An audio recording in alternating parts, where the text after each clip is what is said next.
What's up, everybody? Welcome back to another episode of Down Unders, where we come to you with all the NRL news and that, and we get all our thoughts from not just me, but my main man Brody over here. Brody, what's going on, my brother? We got a lot of news after the weekend, my man. We got to get to with these people out here. They've been waiting for you.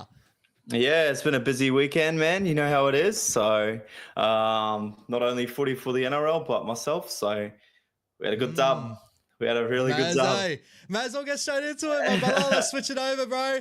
Your boys getting it done 24-18 over the Natives, bro. How are you feeling after that performance? Obviously, a real late one. There's no time on the side here to show whether to try to score, but you were down 18-6, right? With about 5 to 10 to go, and then you go bang, bang, bang. Your try leading it back into the game. Bro, crazy. Left it late, but you got it done. It seemed to be the way of the land over the weekend too, the rugby league. So massive game from you, bro. Yeah, look, it was. I was very sore. Put it that way. I think a lot of our boys were very sore. Look, we knew what we're going to expect with these guys. Every time we played them was a close game. I think it was 6-all at halftime. And then they came out fresh. You know, it was 36 degrees or something Saturday, so we were feeling the heat probably a lot more than they were. In that second half, we just got absolutely annihilated for about 25 minutes of defending our line. And then when we did get the ball, we were just giving them cheap ball back on tackle 3s and 2s and then penalties and stuff like that. So we didn't have a play the ball in their end until about 8 minutes to go. And that's when it all just clicked. And yeah, we scored 3 tries in a row. The last one was a bit of a fluky one right on full time to seal the game. So yeah, look, unreal. I'm still sort of in disbelief. If you wanted to check that out, I'll whack the link in the comments. It's posted up on YouTube. But if you definitely feel like checking out and can't have time to watch the whole game, check out the last try at least. It was definitely a freakish one with a nice flick pass from a front rower. So we're only just talking about it just before we go on live, bro. And first of all, I'll touch on the game to start with because I went out to watch there with my eyes, guys. You know, it was a really amazing day there at the Grange, Valley's Field out there in Brizzy. Watching pretty much the 2 grand finals of, my Mrs. Little Brother played the one before. Congratulations to Rivy getting it done by penalty goal, late minute ones. And then watching Brodie's game straight after that before we end up rolling to the Dolphins-Broncos game. And legit, it was just like bang, bang, both games going to the wire. Brodie actually started the game really, really nice. I noticed that you were taking on the line fairly early on. I think your first play of the game was a dummy and go. You broke the first line and you started to really have an eye for it. And then during the middle of the game, it felt like you guys were sort of like getting into spots, but then just lost ball, like drop ball was happening. I was touching on it before, it felt like that you couldn't get any quick play to ball through the middle there. The referee was just turning the mean blind eye. Old Ash got abused by the field officer for not swearing and that. I was going crazy out there. But bro, you're feeling out in that game because as I said, I know the way you like to play. I just noticed very early on, just the dummies and goes. You started to have that go into your game. Then everything fell off the back of that. And it really showed out your try to get him back into the game fell off that same option that happened earlier on in the game. You just let it go later on. Bang, it happened. And it just reignited the side a little bit too. So talk about your feeling in the game out there, how you felt and what you started to notice out of the Natives. Yeah, look, it was, like I said, it was very physical. They were slowing down our play the ball a lot. Like every time we won the tackle a lot and they were allowed to lay in the ruck, which made it very hard to get a bit of a roll on. I like to play off the back of quick play the ball, so it did really limit my options. And then, it was just a bit hard to get the flow going, I guess. And then, as I said, in that second half, we just couldn't get any field position. But once we did get some field position and the play the ball speed was up a little bit, we came over the top of them, which was really good. But as for game-wise, it was very hot. Like, it was outstanding heat. It was 36 degrees. Like, we actually had to have drink breaks, which is unheard of. And I'm pretty sure I copped a concussion, so I was feeling everything a little bit more than the regular. So, but yeah, look, it was very physical, and the boys are just very resilient. It's kind of been our storyline all year. We only play as good as the other team plays. We've never really blown teams away. We just do what we need to do to win. And yeah, with 8 minutes to go, I'm not going to lie, we were all standing behind the goal post at 18-6 going, what the fuck are we going to do? just with how that second half was panning out. And then it was just, a matter of a bit of ball and everyone came together. So it was, it's still disbelief. If you watch the video back, I think Ash said there, everybody was celebrating for the natives and our supporters were sitting there going, oh shit. Like we had one of these other boys in the can bar and he had one of these guys offering him 10-1, 10 grand that the natives would win. And he didn't take it. He was just like, oh, you don't have the money. And like, man, if he took that, he would have been 100 grand richer. Not that he would have paid up, but it would have been crack up. So, and then they're banging on this bin every time they scored. And then when we got back in the front, he went and grabbed the bin and he was fucking shaking it and threw it on the ground. Fuck your bin. It was just gold, bro, high stakes in local footy, bro. Her local footy just brings out the best out of everyone. As I said, like it was fairly early on. I think it was with your first couple of runs and then you started getting into your defensive sets. And I know you're working out, from your markers and as you usually do. And I'm just jumping up. I'm just yelling, let's go, Brody. Fucking fucking oath. Next minute, this man comes over and goes, hey, mate, you need to stop that. And I was like, oh, sorry, mate, just haven't got a good vocabulary. I'm from Caboolture, bro. Like, and he had a mad giggle. Anyway, and then later on in the game, all the Natives fans are fucking going crazy, bro. Berserk. I was like, what about those guys?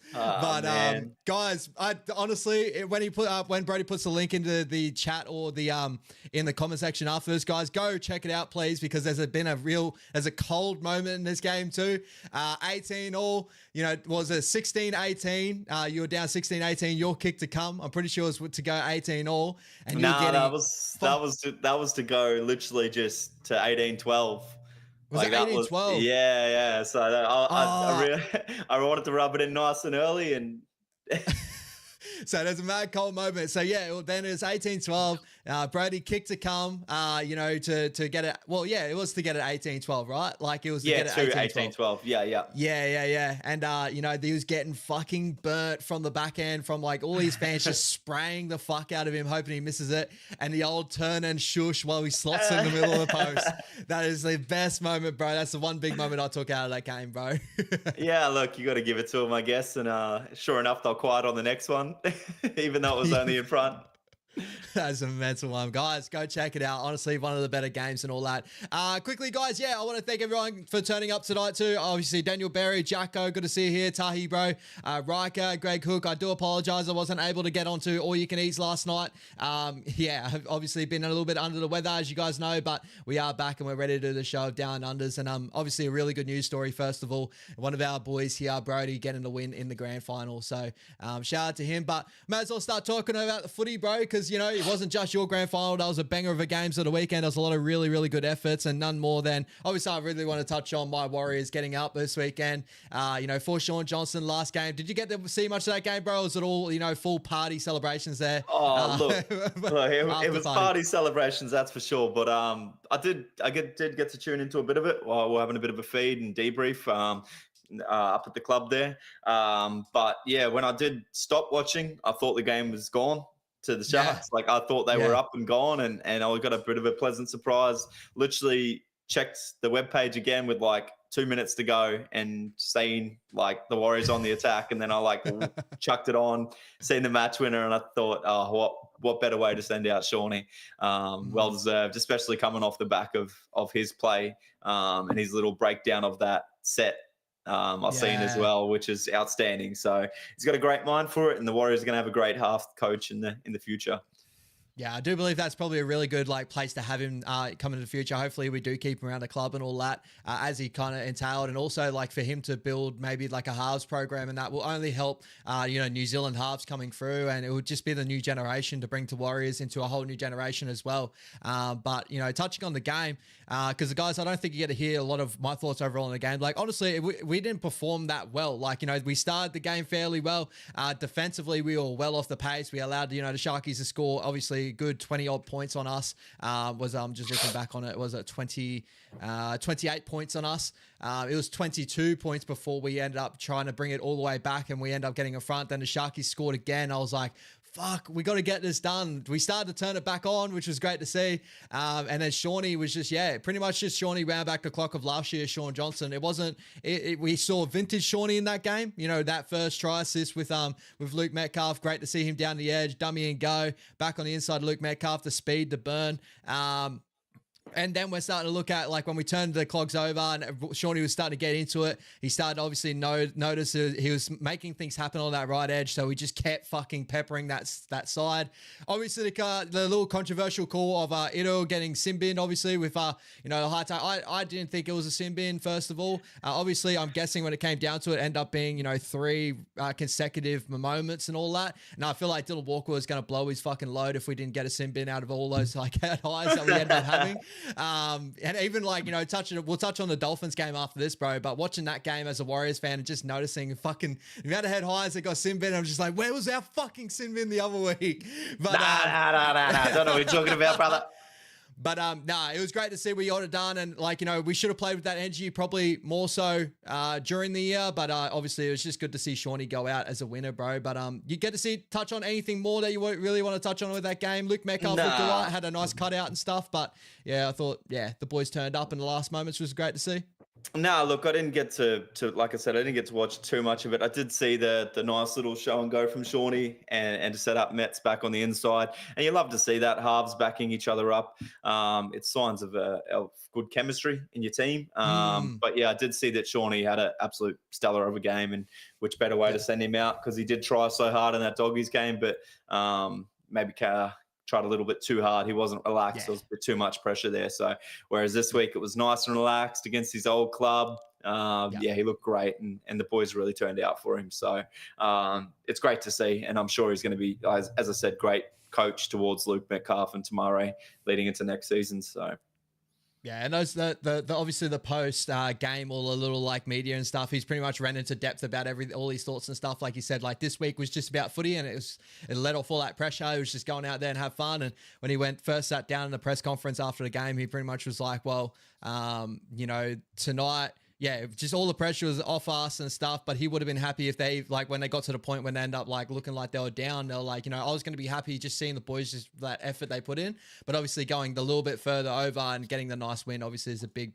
deal for us in that one too. But shout out to Riker. Ash, can you break down the last set before we scored the winner? SJ talks about a bit about, but would like a little bit more depth analysis about it. Yeah, bro, we'll probably talk a little bit more about that with Levon, maybe coming up in the future or whatever. But from my memory, I'm pretty sure he called out, he even said it after in the post-match, he said about the, I think it was a 3-set shift. So, like, you know, Dylan Walker was trying to set the post. So, like, usually we like to, this year we've started to change our attacking set down our right side shift, actually off the right post instead of being off that left post, which opens up our open side.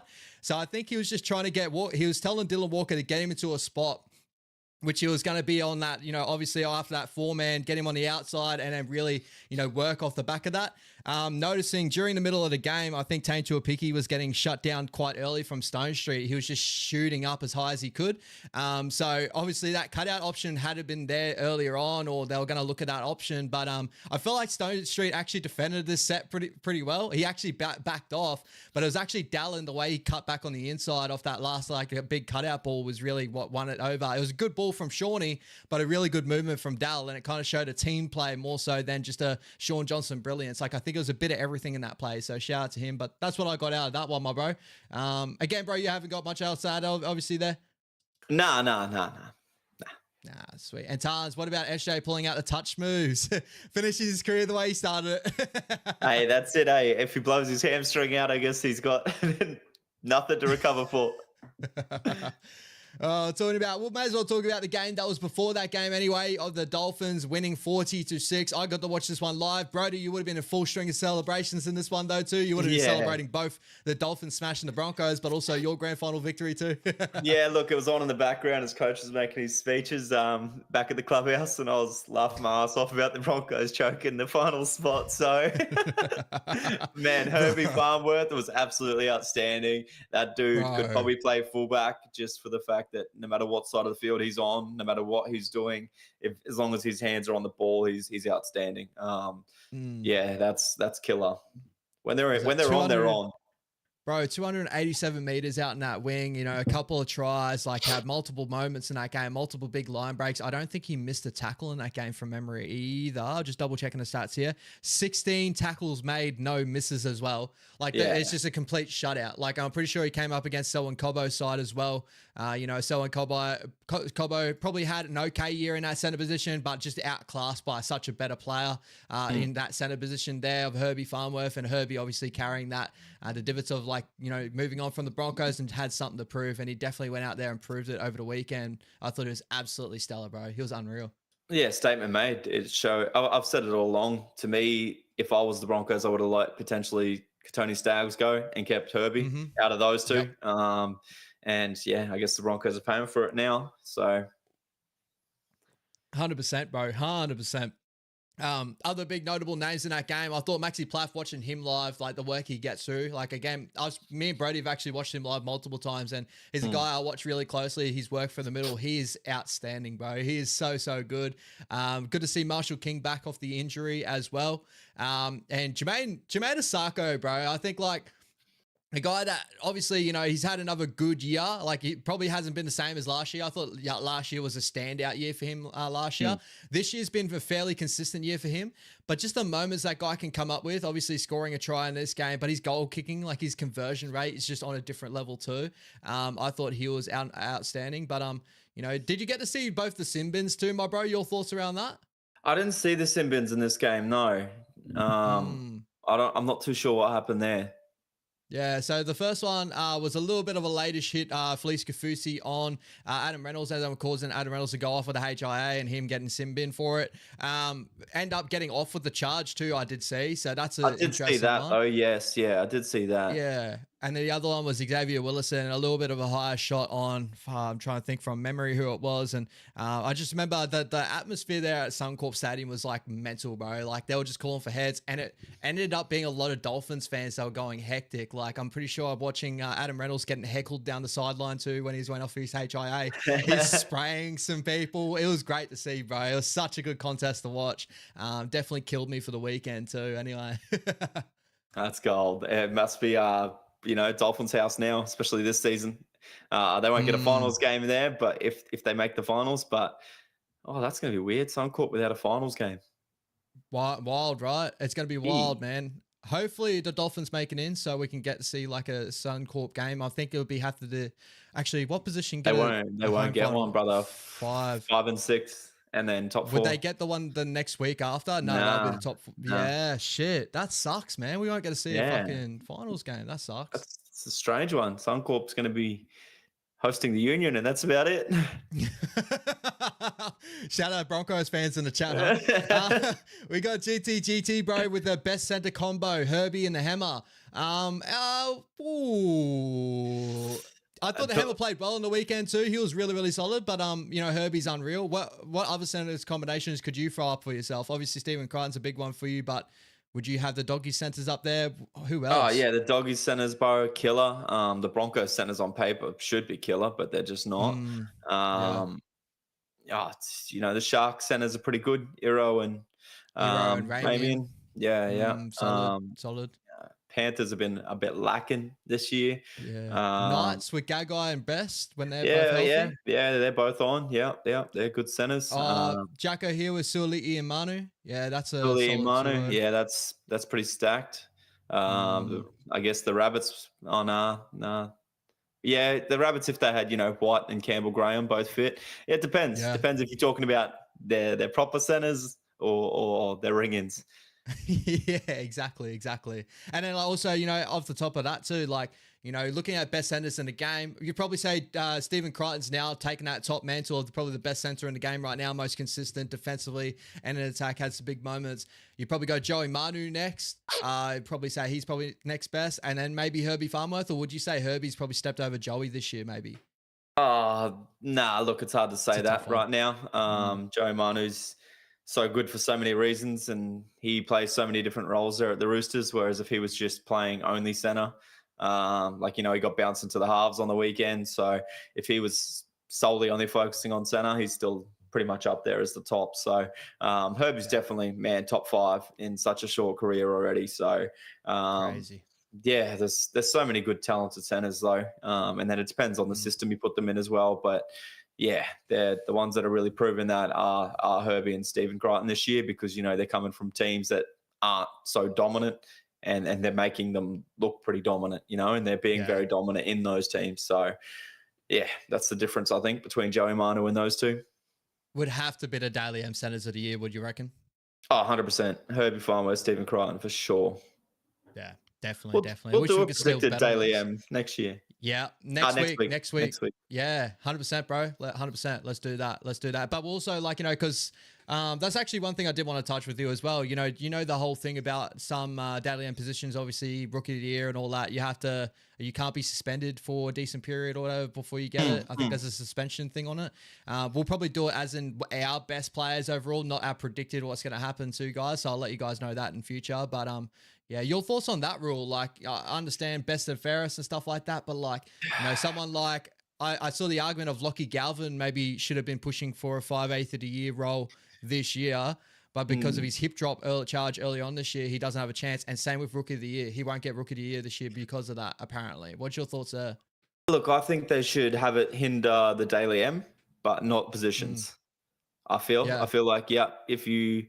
Depending what it is as well, like if it's a complete grub act and if it's like maybe 3 strikes you're out with suspensions. But yeah, definitely Daily M it should hinder, but not the positions. And yeah, even though Galvin's been ruled out of that, I didn't see him getting either of those either. Either? You don't have a Rookie of the Year? Nah. Who do you looking at? Well, I don't know if Maxi Plaff falls into Rookie of the Year, but if he does, Maxi Plaff. I know Iro does because he only played 1 game in 2022 and that's it. So Iro would probably be for me over Galvin. And then for 5/8, I'm still going with it's got to be Jerome Luai, but I don't know how they're going to work that. So yeah, I would have Jerome Luai and I might have Tom Dearden a touch over Lockie Galvin as well if we're going 6 of the year.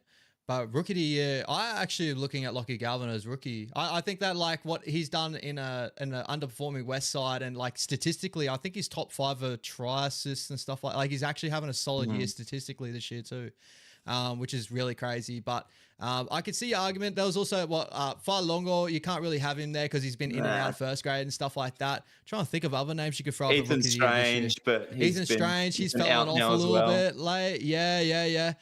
Guys, chuck in the chat what your thoughts maybe a Rookie of the Year this year, because that's definitely a good chat, and we'll definitely have maybe awards night tomorrow next weekend.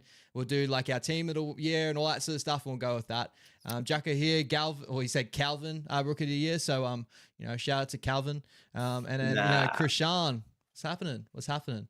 But yeah, we'll leave that till next week, bro. I reckon there'll be a really good chat for rookie and all that sort of stuff. Maxi Plaff, though, for me. Maxi Plaff. I do love what Maxi Plaff is doing. I just gave him a massive rap before we spoke about it. So, all right, moving on, bro. Next big news I want to touch on. Obviously, we'll touch on the games and then we'll go over to the news of the week.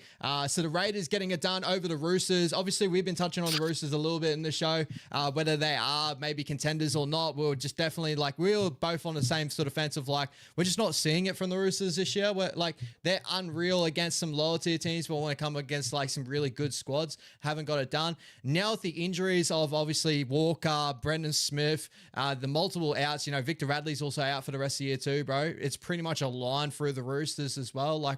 That was a crazy game in itself, but your thoughts on the Roosters? Yeah, look, I didn't see how they lost this game. I really didn't. Yeah. I think Canberra just kept showing up in defense, and they really just wanted it more, and that showed. But everything suited the Roosters. It was a typical Sunday game. The weather was shining. It wasn't wet. They had everybody in, and they just choked it. And I don't know. It's just as soon as you get into an arm wrestle with the Roosters, they don't want a bar of it. It seems that way. It's only when they're scoring a try every 5 minutes that they look good. Other than that, if you arm wrestle the Roosters, they just get hack of it and don't want to play. And I think that's where they're going to struggle against, Melbourne, Penrith, potentially even the Doggies, because, they're happy to have that arm wrestling game. So, yeah, I don't know. It's a weird one for the Roosters, and now it's only going to get tougher with those boys out. So, Yeah, it's crazy, bro. When they had injuries like they did this one too, like I felt like they did miss Sammy Walker overall, but you still have players like Tedesco. You still have players like across the board that can step up and take over a game, but just not able to do that with the side that they've got on paper, which is so weird to see. Watching this game, it was definitely like a little bit of a, not a frustrating watch, but I was just sitting there just dumbfounded. I was like, you know, the Raiders, what they got out to a 12-0 lead or 12-2 lead at one point there. It was what, I can't remember what it was. I think it was a 12-2. Yeah. Yeah, and I was just sitting there just like, what is happening? Like, you know, there's no, you know, we saw the Raiders a couple of weeks back get smoked by the Cowboys. We got to see them get smoked by multiple overseas where they were just leaky as, but now they've gone back-to-back wins against the Penrith Panthers and the Roosters. So that's just complex me like overall. But in this one, it was just like a high velocity attack in the Roosters, even though dropping one of their best players in Sammy Walker, having players like Tedesco and stuff, you still would have thought they would get more than 12 points against a side that usually leaks a decent amount of points in the Raiders. Yeah, well, Teddy, Victor Radley, Connor Watson, Angus Crichton, Joey Manu, Dominic Young, Daniel Tip. Where do you stop with the talent these guys have on paper, and to come up with whatever it was, 1 or 2 tries, and struggling that much in attack? Like, fair enough if you do leak some points because you're not all there in defense, but to only score that many points against a team that struggles like the Raiders, especially away from home, it's just weird. It's a really weird one. Especially coming into finals, you know, you want to click into gear, and they come out with a performance like that. And not only did they lose, they've paid the price with a few injuries. So I don't know. I really don't know. I don't know if I have an answer for you. That Roosters team to me should not be losing a game, in my opinion. So it just shows that if you show up on your day, man, that defense can win you games. So it's as simple as that. 100%, man, 100%. They've just been the complex team to watch throughout this year, because there's been multiple big games they need to step up in, and they just haven't been able to do it. And like they're quite easy to do like it against lower-based sides. You know, they'll blow out. You know, the Dragons have been a certain like decent side in the competition, but they smoke them and all that. But then you see them up against Melbourne, and they just can't fire a shot. You see them against Penrith and can't fire a shot. You know, there's other teams in the competition that couldn't beat those particular sides and got labelled as obviously flat track bullies. For some reason, it's just seemed to be a thing this year that the Roosters just aren't being labelled that overall. But with the team of like what they have, they are like the best example of a flat track bully that I've probably seen in the competition since the Manly Seagulls of a couple of years past, of, you know, with Turbo and all those guys firing. And even then, they had such a better unit than those guys on paper too. So I can't believe like the narrative around certain teams in the competition. You know, the Sharkies are still being looked at as they have a soft underbelly in the competition. What about the Roosters? What about the Roosters? Nobody picks on the Roosters. It's bloody ridiculous. I don't understand it. And I don't know how you can be a Roosters supporter. I don't know. I don't know what to tell you, brother. I really don't. You know my feelings on the Roosters after Magic Round, brother. Yeah, pretty much, bro. Pretty much. It was great to see us get up for a nice win at Magic Round, hey, in the Sharkies. It was. Be a Sharkies in that Roosters supporter bay. Shout out to the Roosters fans out there. Anyway, touching on a couple other big news of the weekend. So we got Aaron Woods retiring, my brother. Your thoughts on Aaron Woods' career? Started off at the Tigers, probably was one of their main pieces over there. I always thought I would have touched on him more being an overrated sort of player, but 100%. Fairly consistent in that, like, you know, Tigers era. And then from there, he's kind of fallen off the pace a little bit, but he's been around the league for such a long time. Your thoughts on his retirement? Dude, I thought he probably retired 2 years ago. I haven't seen him play NRL for a while. Well, he actually had a development contract for the Manly Seagulls, so I don't know what type of development. How are you developing at 36? But shout out to Sharon Woods, bro. Sharon Woods out there doing the work and getting money, doing on the sidelines. Huh? Enjoy your retirement, brother. You're well deserved. And, you know, he'll be good on the mic as he already has been. I literally thought he only commentates on games these days. So turns out he still apparently plays. And the other big one we want to touch on, bro, also around the Tigers, obviously starting off as, like, you know, a lot of people, you know, Aaron Woods with the Tigers and that. Royce Hunt has now signed a deal with the Tigers as well, bro. Your thoughts on that? Obviously a massive signing for the Tigers, bolsters up that forward pack a little bit there. Obviously losing Stefano, but bringing in Royce. I like someone that you might have would have liked at the Dogs, but goes to the Tigers anyway. Yeah, look, I like that for the Tigers. I think that's going to be, that Spencer Leniu type off the bench for those guys. Mm, And I think Api Coruscant will use him the way he needs to be used when he does come on, and he'll bring momentum for the Tigers after they get off to a fairly good start. Even this year, you notice the Tigers get off to a fairly good start, and then when their utilities come off the bench, they go a bit flat. So I think, I wouldn't start him. I definitely think he could start, but I reckon he's better off the bench as impact for them. And he'll be a killer there at the mm. Tigers. I'm going to pick him up on Supercoach straight away. Yeah. Hopefully he gets obviously a little bit of more minutes than what he usually does at the Sharkies at the moment, going to the Tigers and that. But the Tigers are slowly building, my brother. Obviously Jerome Luai, Suni Taruva, a lot of other key pieces now. Royce Hunt being there as well. Pair him up with the Api Coruscant that can really get the ruck moving. I think they're going to be. Hopefully they get the foot in the right direction, because I think the Tigers just been the side that's just easy to put the boot in the last like. Bro, I'm gonna say it's probably over a decade now. Like they haven't made they haven't made a final since I think the early 2010s, 2009, something like that. It's like it's been a long time. It's been a while. It's been a tough time being a Tigers supporter. You can understand why Clancy's always in a mood. Shout out to Clancy, much love. I'll be back at work again tomorrow, bro. All right, my man, we'll jump over to I know you got team of the week this week. I unfortunately didn't do a team of the week this week because I was slack as fuck. But my man Brody always consistent in getting out here and doing his job, bro. We'll go 1 till 13, my man. Who's your team of the week? Yeah, look, I went with Sloan as my fullback in a losing team. I thought he was good once the Dragons finally found some attack. This is a quick throw together team as well. I didn't get to watch all the games, look into stats or anything, but I did notice Sloan, big part of that comeback for the Dragons to nearly steal that game. I had Fletcher Sharp. Game. Oh, outstanding game, right? Like 44-4. How did that happen? I don't know. There was no defense played, and that's what I expect from the Tigers Eels this week as well. We tipped that. We did tip that. I did say what did I say? Over 60 points or something. I think that was 80. Yeah. Oh, fuck. Anyway, on my wings, I went Fletcher Sharp and Marcus Evo. And then in my centers, I went Herbie. And as much as it hurts me, I had to go Ruben Garrick from Manly, even though Manly's a bunch of dogs and we won't go there. And then in my halves, I went Dylan Brown, and it had to be Shawnee, outstanding. And that's no favoritism. I thought he was probably one of the better halfbacks in the comp this weekend, with that's what was on offer as well. DC, he played really well as well. I had to give him that. Up front, I had Terrell May and James Fisher-Harris.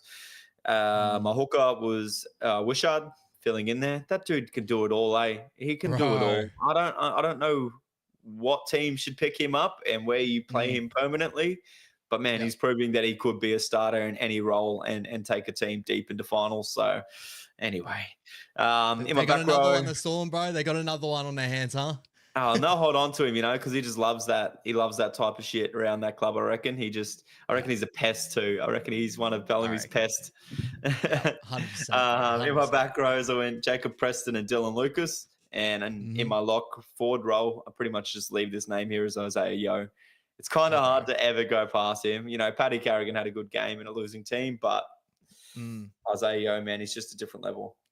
Just consistency every week, 34-12 over the Rabbitohs, a really nice win for the Penrith Panthers. Get back on track there too. Other big notable games over the weekend, we kind of touched on a little bit. The Dragons getting beat by the Eels, but having a massive comeback there. The Knights beating the Titans 36-14. The Titans just the Titans that we know and love, unfortunately. Hopefully they can turn it back around next year. And then you guys, obviously, we'll touch on you guys a little bit before we jump into our other segments, bro. Your thoughts on that game of the weekend, because I know we both watched it back and forth. We're messaging back and forth and that. It does feel like maybe you're on a little bit of like, you're running on fumes a little bit coming into that game. Obviously a big game against us in New Zealand. The Manly Seagulls are an up and down team that you just never know what you're going to get against Manly. That's why I always worried about the Warriors going up against Manly. I know other teams do worry about that because when they're on, they're really hard to beat. But 34-22, your thoughts on that performance there from your boys? Yeah, look, when I was watching it live, it did look like we were lacking a bit of energy.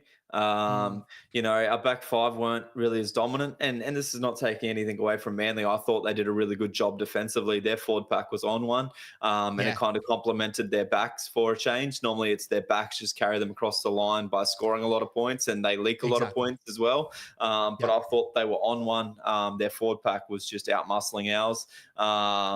Yeah, maybe we were just a bit flat. Maybe we were missing a bit of leadership there in Crichton. He's back this week, but Birdo's out. But yeah, I don't know. I just thought we were lacking a little bit. Couldn't really get the momentum rolling, and Manly did a really good job at haltering that. And then, you know, DC with his smart kicking game, as he loves to do in big games and big moments, he comes up with the right kick, and he really just put the pressure on us. And then, you know, Turbo at the back and the back five just really stripped us. So I think that credits Trbojevic on how good of a fullback he really is, to do that against a really good defensively structured team. Yeah, Manly kind of really put a few chinks in our armour, and I'm pretty sure the Panthers ended up going back to the best defensive team after the weekend. But as I said, I'm not too worried. I'm happy to have the loss. As a Doggies supporter, you know, regather our thoughts a little bit. You learn a lot from a loss. Exactly. Get a win this week against Cowboys and roll into finals. I'm fine with that. I'm glad Berto's going to have a bit of a rest, and hopefully he's sweet come finals time. But yeah, not panicking too much. You know, we have one closet Manly supporter at work that only comes out when they win and says that he watches the games when they win.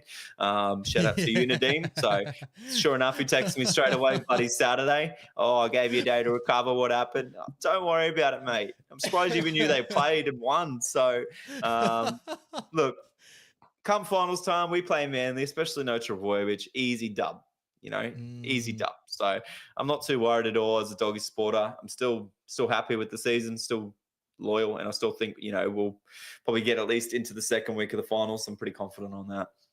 Yeah, that's probably the biggest notable talking point after this game, though, is, you know, Manly losing Tom Trbojevic for a decent period, right? I think it's 3 to 4 weeks, right? Yeah, look, I don't know how serious they thought it was. I'm sure he'll recover well. I'm kind of just glad it's his arm or shoulder more so than another leg injury.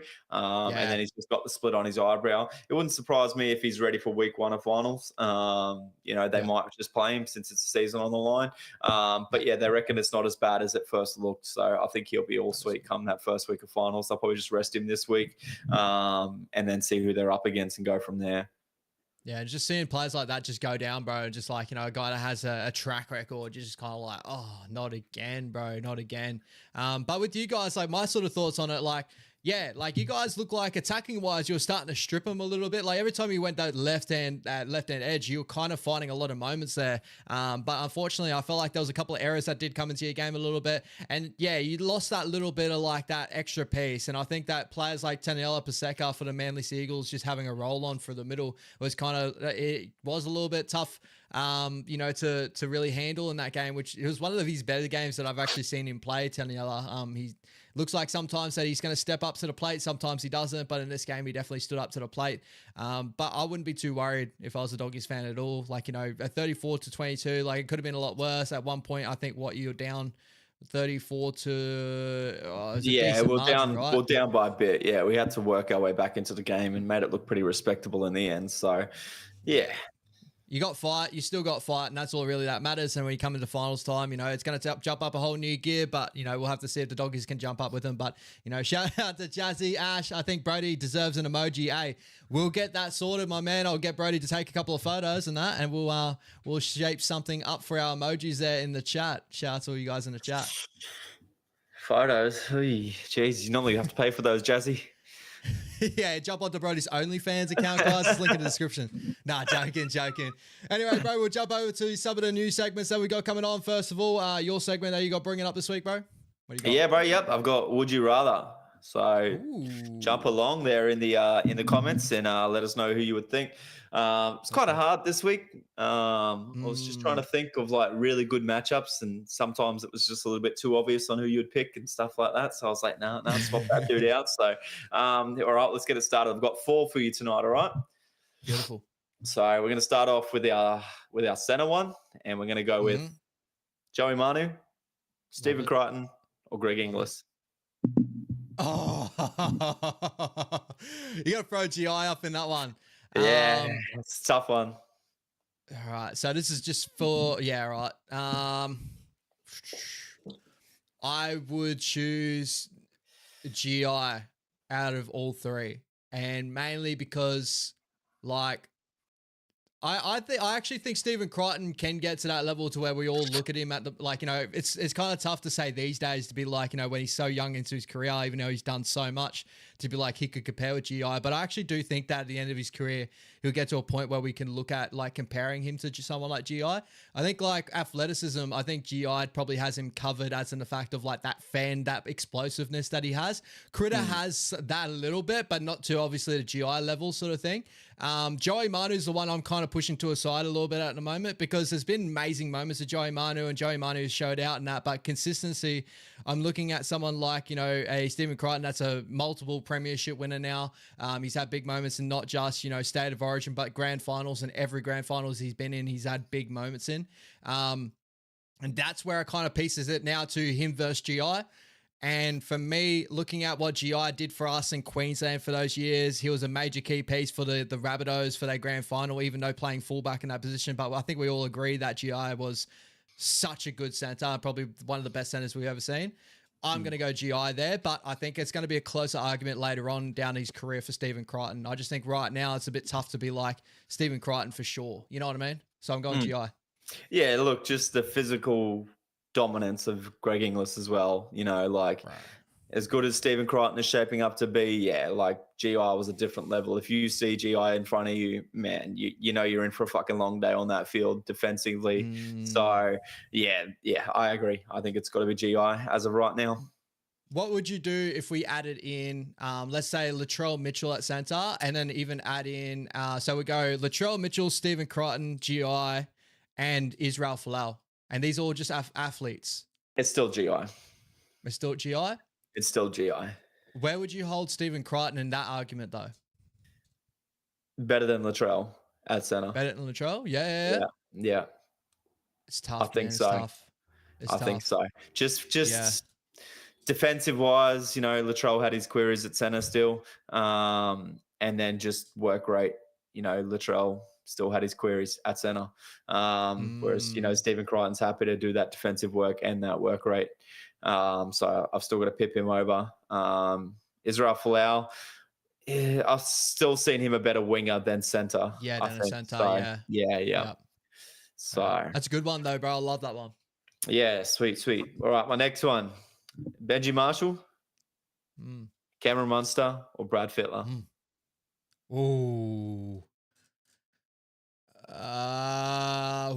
This one's tough. I'd probably go Freddie, mainly overall because I think like number one, I think Freddie, when I was growing up, Freddie was like, it was Freddie and Joey. They were the two people that broke my heart early doors for Origin, like for the Blues. It was always watch out for Freddie's left foot and just a dummy and go. And he obviously was a major piece for the Roosters back in the day, for the Panthers back in the day. He was fucking unbelievable. So I'm going to go Freddie Fittler, a guy that could play center. He could play edge back row and can play the six. And then looking at it, I'll probably go Munster and then I'll go Benji. I love what Benji did in the game and all that, but I'll probably have Munster as more of a moments player. But number one, I would go Brad Fittler. I'll take Brad Fittler. I was talking about coaching. Nah, just kidding. Oh, God. Yeah, well, we're going Cam Munster. He hasn't fucked up yet. Yeah. All right, my next one is going to be some lock forwards, and it's going to be Paddy Carrigan, Paul Gallen, and Corey Parker. Oh, yeah. They all play a little bit different as well, you know? Like Paddy Carrigan. Yeah, you got... Yeah, it's just different. Yeah, there is. Because I would probably argue that Paddy Carrigan's like a perfect mix between the two. You know, you got like the hard nose of Paul Gallen that just like was going to go through a ton of work in the middle. And then you got someone like Corey Parker that loves his second phase footy with the offload games and that he brought into his game later on in the career. I'd probably edge it to Gal at the moment. But I'd probably say that out of Corey Parker and Paddy Carrigan, I would go Paddy Carrigan just over Corey. And I think that at the end of his career, I would probably at the moment trajectory-wise, I'll predict that I would have Paddy over Gal. But at the moment, Gal, just statistically, what he's done, obviously was a major key piece for the Sharkies getting a grand final as well, their first one. I've got to go Gal. If I put in Isaiah Yo, is that easy selecting? That's.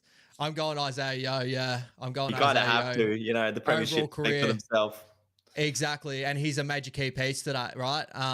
Gal, the only thing can hold up for Gal is statistically, but there was always the argument on Gal that he was a stat patter, like he just went out there and just like took all the ball off everyone else to get heat meters and all that sort of stuff. But you got to be fit enough to do that shit still, right? Like, yeah, well, that's exactly it, and his hard work kind of pushed him through that. But as an impact for a side like Isaiah Yo, those 3 premierships are really safe 100%. For itself, and could be a 4th this year. Who knows? All right, my last one is going to be a little bit tricky, but it's going to be Api Coruscant, Damien Cook, and Ben Hunt. Who would you select as your hooker on what you've seen from these guys in their prime at hooker? So what was it? Ben Hunt. Api Coruscant, Ben Hunt, and who was the other one? Damien Cook. And what were you going to say? And like, this is obviously like looking at Ben Hunt's like origin stints at 9. I believe his best position potentially could be 9, even 4 club footy, but I think we all agree on that. He's definitely a lot better of a hooker. Like you say, you put Ben Hunt at the Melbourne Storm right now as hooker. Like, I know that's Harry Grant's good, but I'll go the Roosters even. Go the Roosters. Yeah, well, yeah. Or even if you just put him in that Panthers squad over Mitch Kenny. I think Mitch Kenny's a great hooker, but you put him there, bro, like you're looking at another, I would probably say I would go Benny Hunt.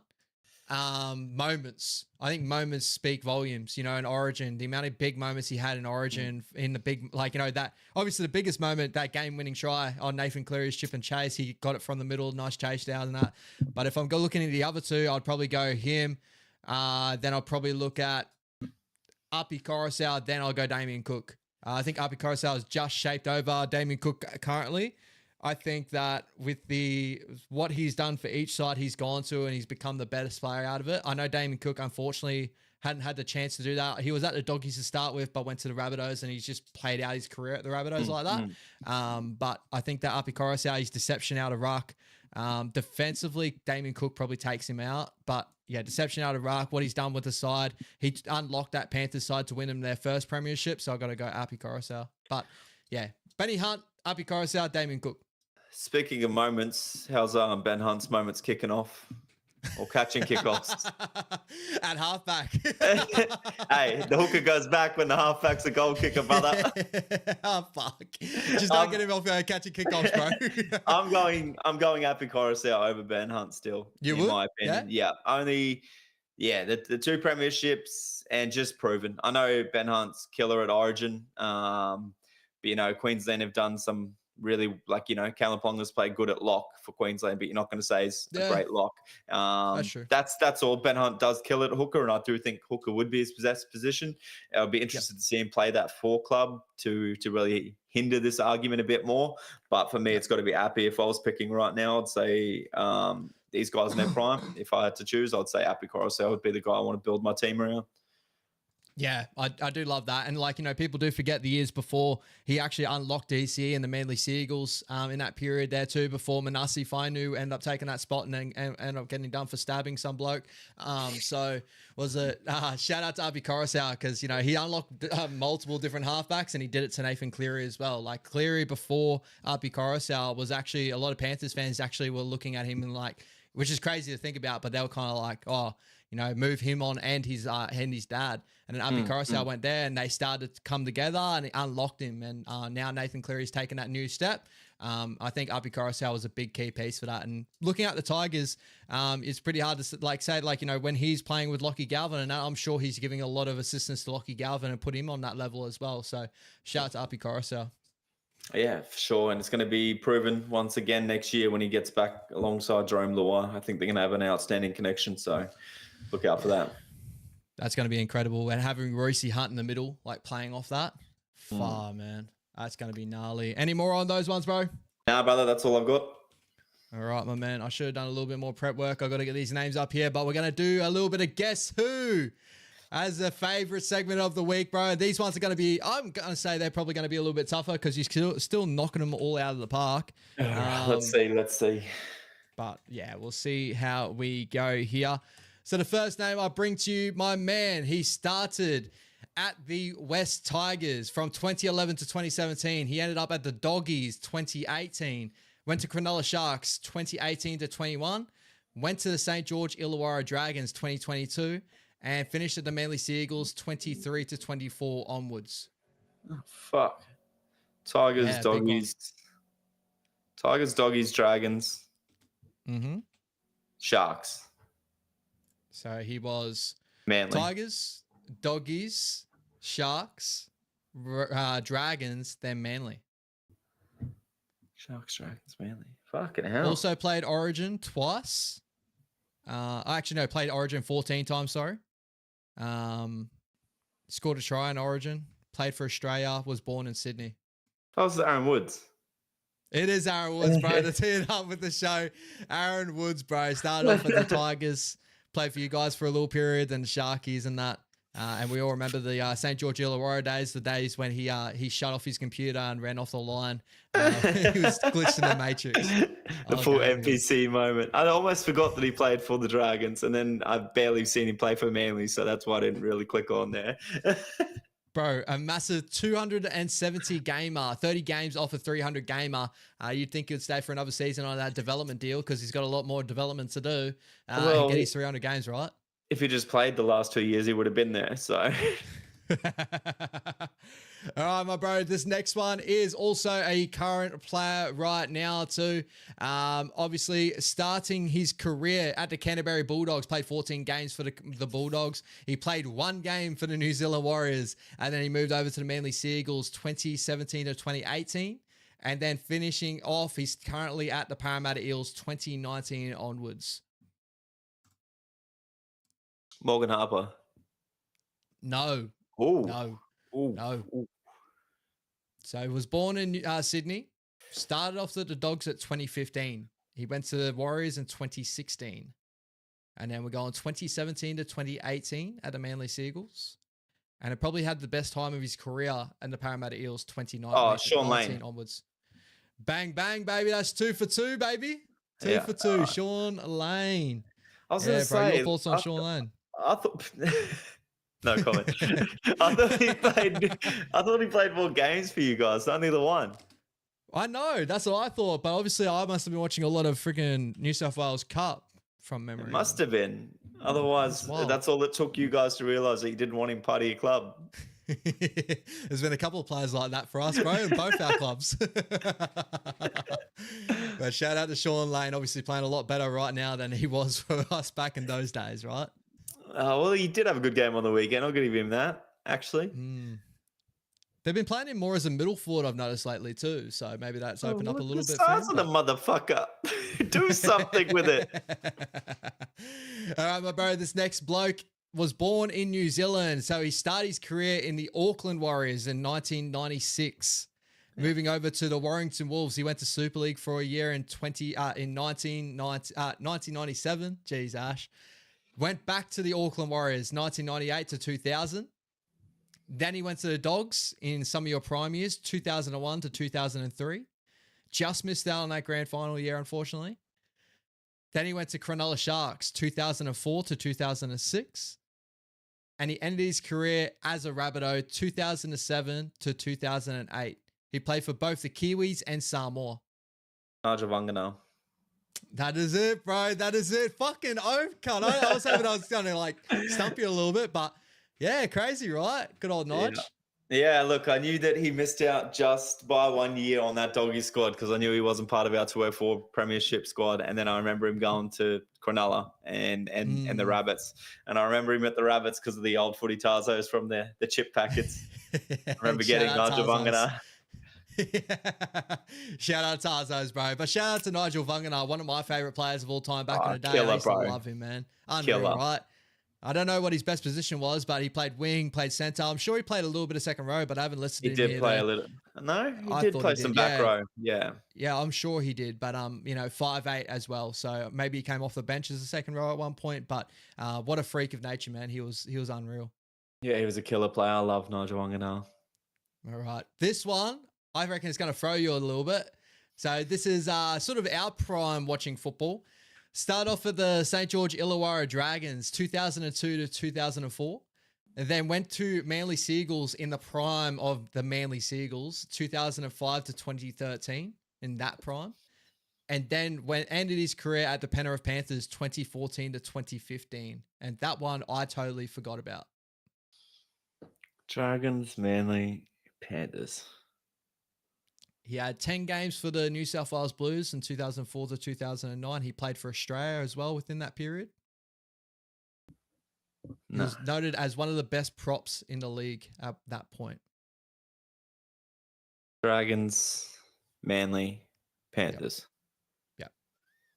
Probably had his best stint at the Manly Seagulls for sure.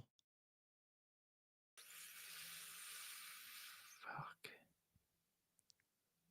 Oof.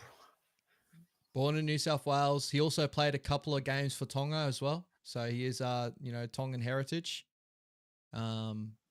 But yeah, the biggest hints I could give to you, his best moments were definitely at Manly, and he actually was at one point noted as one of the best front rowers in the competition at that time. Why is this escaping me? And you said he played for the Blues. He did play for the Blues. He played 10 games from 2004 to 2009.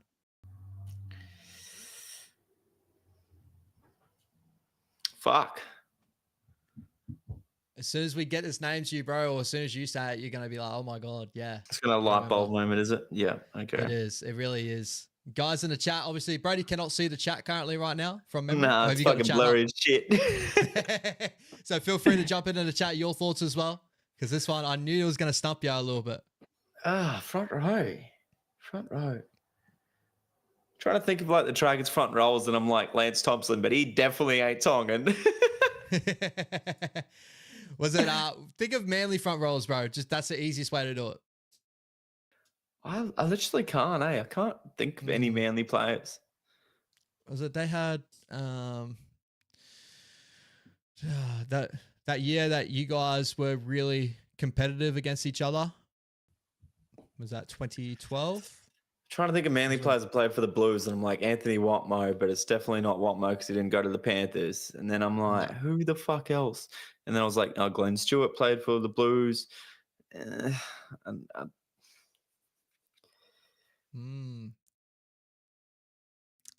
Legit, bro. He was known as one of the best props in that period too. He was. Other things, he was a Clive Churchill medalist in the 2008 grand final. He was a big key piece of the thumping of the Melbourne Storm, 40-0. This is gonna say. This one's fucking my knowledge for sure. Actually, look up how many. I'm pretty sure he won a couple of props of the year from memory, but I might be wrong.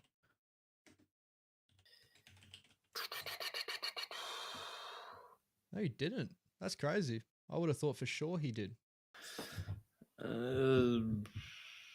He won 2 premierships with the Manly Seagulls, 2008 to 2011.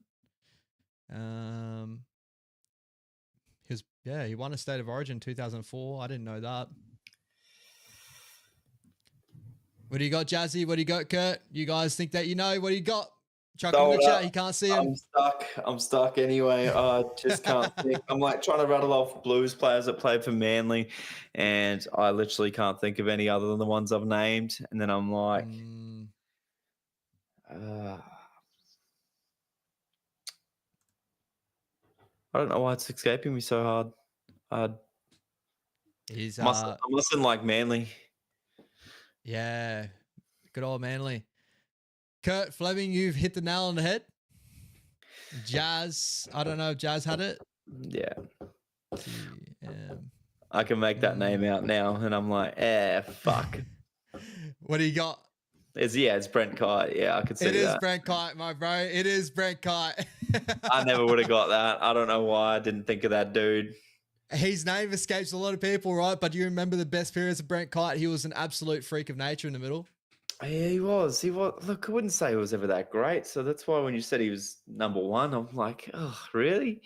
But, he did have some really good moments, I guess. And that's before the front rower is what it is today. So, yeah, fuck. I can't believe Definitely was a big key piece.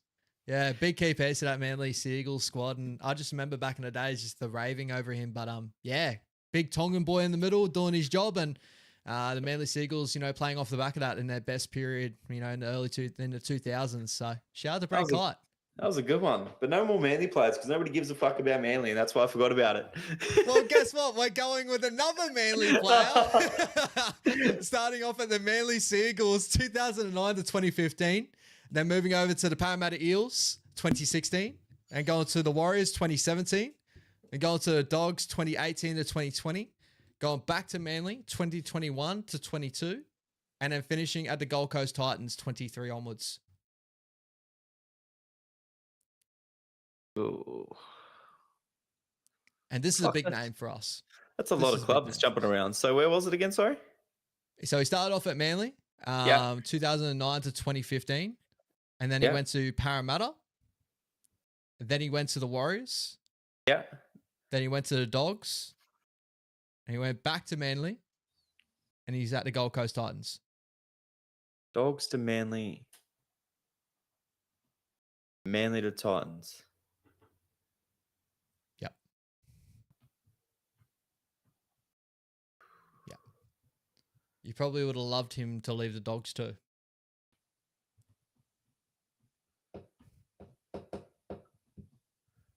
Fuck. That one should be easy. We probably easy. have similar knowledge to Shaun Lane for us with this bloke. Because a lot of it came down to certain things. It can't be that good because he's bounced around. So he's a pretty solid player. I won't give his position away because it'll give it away too easily. But he's a Kiwi boy. Who the fuck? I think I just thrown you with the Brent Kite one, hey? So you're yeah, thinking I've of Manly. gone into a fucking hole now. Oh. Doggies to Manly, Manly to the Titans. And he still plays now. Also known as Goddle to the Kiwi boys. I don't know if that helps, but shout out to Jazz for that extra knowledge in the chat. That does not help. Would it probably help you to say that played limited games for the Parramatta Eels, played limited games for the Warriors, and for his couple of seasons played limited games for the Dogs as well? That's my best little hint for you. I'm trying to rattle off the fucking Titans team list and nobody's jumping out that we had at our club. There should be a big one there, bro.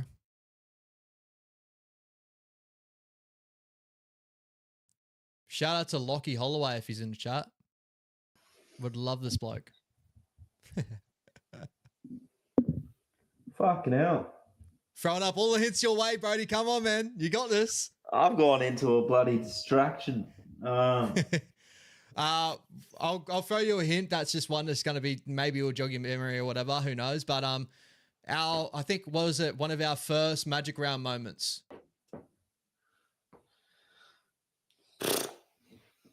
He was a part of your doggy side at that moment there too. Oh, fucking Kieran Foran. Fuck. Yeah, it is. Kieran Foran, baby. Why did that take so long to think of? It's because Brent Kite. I'm sure he throw you in a spin, eh? I don't know. I was just rattling through their players and I got to like 5 and then I was like, all right, forward pack. And I just kept skipping over the halves. Anyway. So yeah, obviously big memory of Kieran Foran at both our clubs is the amount of injuries that he had and he could never fulfill his potential, but was a great player for the Manly Seagulls. I'll give him that. And obviously shout out to Lockie Holloway. Absolutely despise him at the Titans, even though he's probably one of their only good pieces when he plays at the Gold Coast Titans. He's actually been all right for the Titans this year, so yeah, Lockie don't like him. Yeah, well, look, I don't like him either, but yeah, I wouldn't want him at my club anymore, put it that way. But they're re-signing for another year. What the fuck's that about? Yeah, well, 34 could never look so young, right? Yeah, those hamstrings tell me he's about 60. But shout out to you, bro. Only one of them got you fully gone like that, Brent Kite, but everything else you knocked out of the park. Nigel Vungana, definitely, yeah, look, that was a big one you knocked out of the park. It's been a long day, all right. Just kind of hit a wall after that Brett Kite one. Staying Manly's giving me PTSD. Yeah, exactly. I threw out the Manly one for you. Just like, please, no more Manly players. So I threw out one of the biggest ones for both of our clubs, eh? Oh, God. All right, my man, let's throw over to our Punters Paradise, guys. So, guys, as you know, we will be talking about a little bit of gambling on this. So make sure if you are gambling with what we're throwing out with you guys, gamble responsibly. Don't go crazy. But we should be hitting on a couple of these ones for you guys this weekend, hopefully. Oh, Brody. praying for it. Praying for it. First game of the weekend, my bro. We got the Broncos and the Melbourne Storm. Obviously, massive outs for the Melbourne Storm here. It's actually crazy. Actually, no, it's massive ins for the Melbourne Storm here. Sorry, the amount of outs to bring them in, because last week, obviously, the Melbourne Storm having a lot of outs. They brought back Harry Grant, Jack Howarth, Jerome Hughes, Josh King, Big Nelson, Nick Meaney, Sean Bloor, Terrell Lieru, Tui Kamakamika, Will Warbrick, and Xavier Coates. And unfortunately, looks like the Broncos aren't bringing in too many big names other than Dean Mariner and maybe Reece Walsh, my bro. Your thoughts on this game here? Yeah, look, I like Melbourne's strategy on doing that, you know, resting them the week before the last week, so that way they can have this game and really ride some momentum and fitness into finals, instead of, you know, the boys sitting out right before finals and then Melbourne being in that top 2 finish, playing, potentially winning, having another week off, you know. So it's good to just have some kilometers in the boys' legs, some match fitness. So I really do like that. Did you say Xavier Coates was named, or just he's in the extended bench? He has been named in the reserve. Sorry, bro. Yeah, but he might look at coming back here, which would be pretty cool to see. Yeah, potentially. But, you know, they might play him and then play somebody on the bench to, you know, give him limited minutes just to make sure he gets through it all right. But for me, this one is easy dub for the Melbourne Storm. And I'm going Will Warbrick, anytime try scorer. Grant Anderson, Selwyn Cobbo, and Will Warbrick to combine for 3 tries, and Adam Reynolds to score 4 points, and that's paying $4. Oh, I love that. And we all know Melbourne Storm have an amazing record at Suncorp Stadium as well. So either way, the $1.19 to the Broncos $4.90. You would be crazy to jump on the Broncos $4.90. I do believe this weekend. Yeah, don't touch the Broncos. Don't touch the Broncos. Looking dead and gone at the moment. Moving on to our next game of the weekend. We got the West Tigers versus the Parramatta Eels at Campbelltown Stadium. Brother, the Spoon Bowl has come upon us. There is going to be, obviously, Kid Liero is going to be doing the halftime show for the grand final. And maybe 1-4 will be doing the halftime show to the Spoon Bowl. Who knows? Would be good to see. No massive notables here that I can see. Obviously, Kelma Tuolangi coming back into the lineup here. Yeah, no massive into this one, bro. Who do you have to win the Spoon Bowl? Who will take the Tigers? I like the Tigers as the outsiders here. Yeah, as the outsiders, I like them. I reckon they'll get it done, and I reckon they'll celebrate this like they're winning a grand final. And, you know, at the end of the day, fuck Gutho. He can have the wooden spoon. So, yeah, I'm going to roll with the Tigers. I'm going to roll with over 90 points this week, because I said over 60 points last week in the Eels-Rabbits game. Love it. Sorry, in the Eels-Dragons game. And for this one, I've gone 4 try scorers. So I've gone Samuel Fanu, Lockie Galvin, Marcus Evo, and Blaze Tuolangi. And for the total match points to be over 53.5, and that's paying $48. So it's a nice little stab in the dark. I really think there will be no defense played in this game. So expect a big scoreline, and I reckon there's some potential try scorers right there. Classic Pooslinger, my bro. Spoon Bowl, whatever you want to call it. It's going to be an incredible one. I'm with you, bro. I'm with the Tigers here. I reckon the Tigers can get it done. And I do think that this game is going to have a ton of points in it. I reckon the Tigers I'll probably lean towards a 1-12 contest, but they have probably a possibility to blow them out 13+. Who knows? I think it'll be 1-12. It'd be 1-12, bro. That would be fairly close. But yeah, shout out to the Tigers. So I mean, the Parramatta Eels winning the wooden spoon this year. Shout out to Mark, who won't be back in Monday. All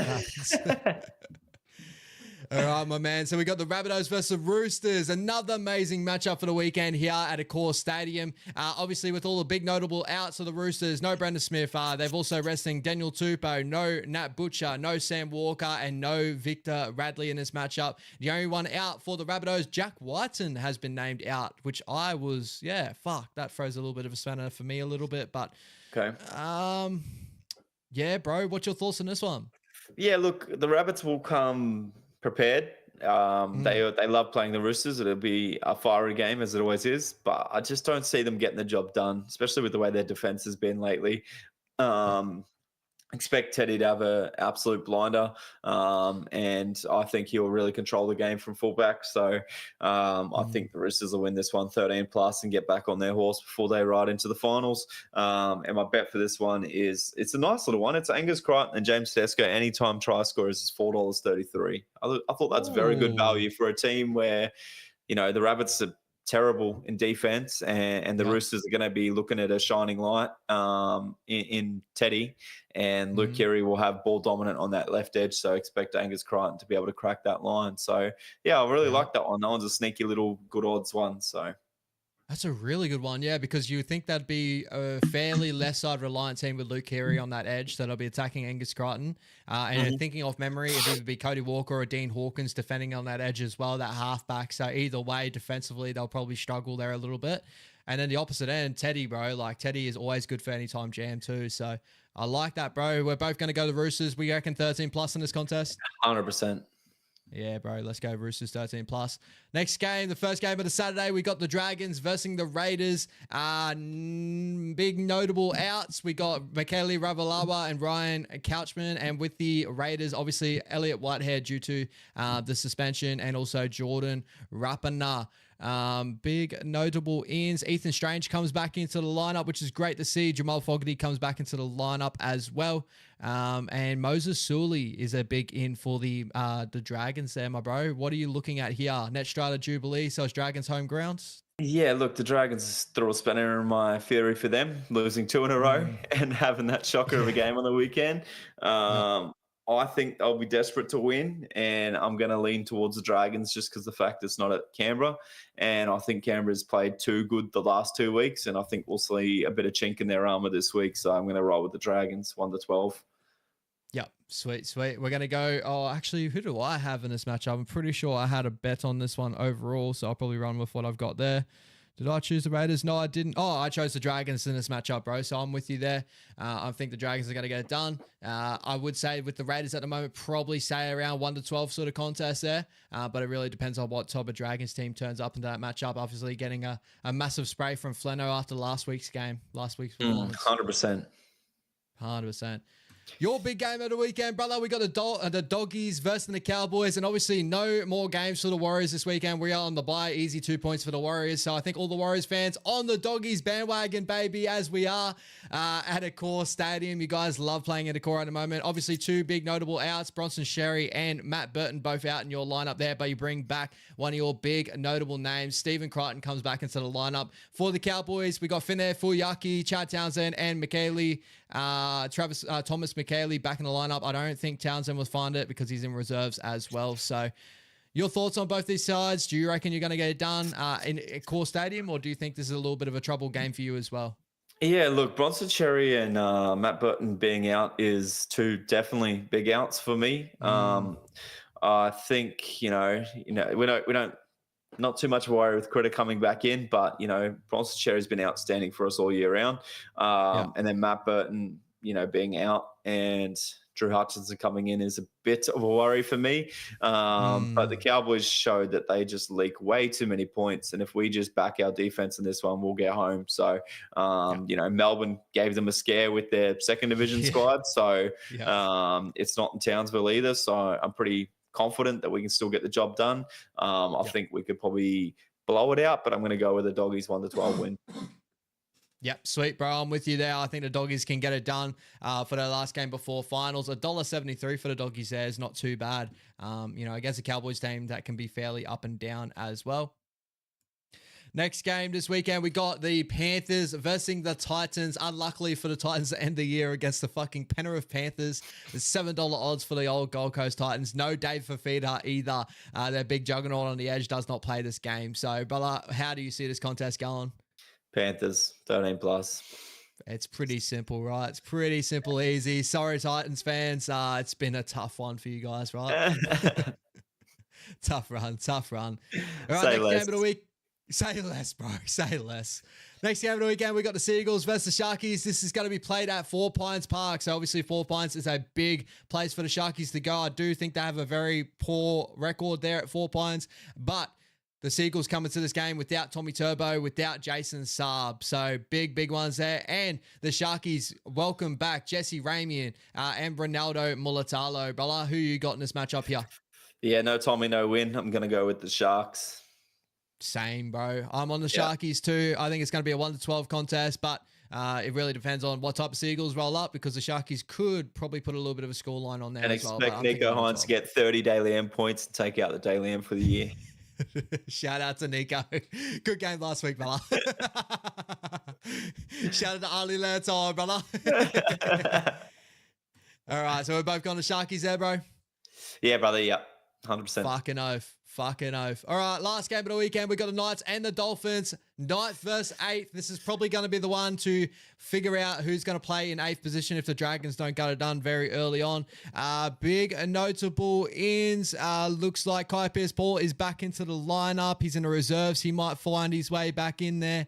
And with the Dolphins, they've completely dropped out Isaiah Katoa. So it looks like Cody Nikarima taking his spot on the bench as well, which is an interesting one. But, you know, obviously they made the big change before finals. They're going to stick with it by the looks of it. Your thoughts there? That's a very strange one. Considering I thought Isaiah Katoa, you know, he's been probably one of the in-form halves all year.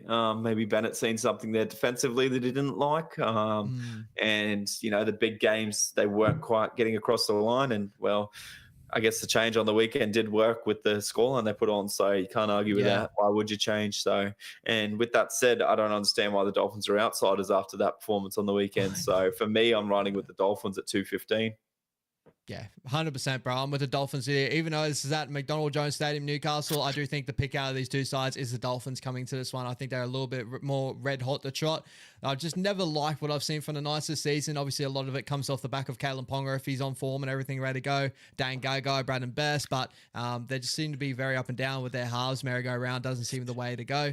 Shout out to Jake Averillo after the last week's performance. I actually thought he played really well at the 6 jersey back there again after those Doggies years there.